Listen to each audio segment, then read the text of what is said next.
Hello everyone and welcome back to another tutorial from Tech for Gamers. In this video, I'm going to show you how you can turn off tips and hints on the Green Hell PC game. So let's get started right away. First of all, open up the Green Hell game on your device, and once you are taken into the main menu, if you wish to turn on tips and hints in order to increase the game difficulty, then in order to do so, go into the options menu from the home page.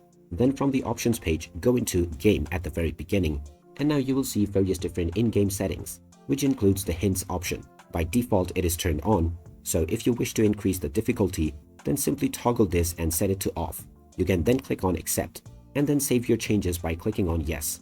And now you can start your game or continue to play from wherever you last left off with your hints turned off. And you can turn this back on at any point of time by going back into the game options and switching the toggle once again.